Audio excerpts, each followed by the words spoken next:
Blackstone Publishing presents The CIA UFO Papers, 50 Years of Government Secrets and Cover-Ups by Dan Wright. Forward by Jan Harzen, Director of MUFON. This book is read by Kevin Kenerly. This work is dedicated to the memory of the late Walter H. Andrus, Jr., co-founder and 30-year-long international director of the Mutual UFO Network, Incorporated. Walt served as my mentor and remained a true friend. If only we could interview him today to discover what else he has learned about non-human intelligences. Forward.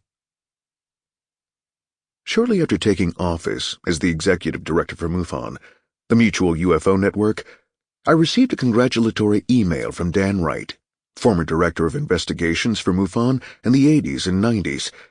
It was a heartfelt moment, as I had followed Dan through his MUFON career and even heard him speak at a MUFON symposium or two, but had lost touch with him through the intervening years. He was writing to congratulate me on my new position and to offer his help with anything I might need, and there are always things that need to be done in any volunteer organization. I thanked him for his offer and told him I would keep him in mind as opportunities arose.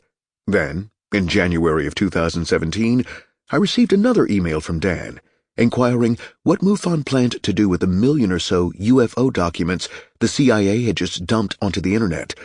Or at least that was the headline in an online publication announcing this momentous event. My first thought was that's a whole lot of documents, and it will take a team of MUFON volunteers years to weed through it. But Dan insisted it needed to be done, and he would be happy to lead the charge. How could I turn him down?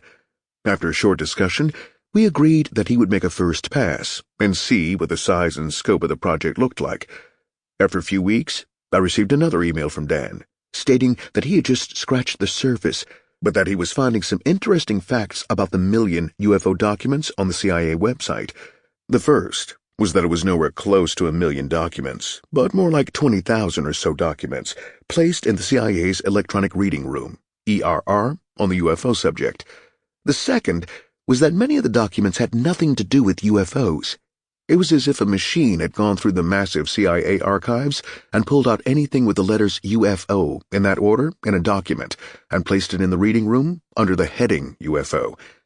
At that point, Dan suggested that he dive in and take the first few years in the archive, since the documents were ordered chronologically, and give it a try to see what the effort would be like. And so, the journey began, Dan taking 1 to 5 years at a time. Sample complete. Ready to continue?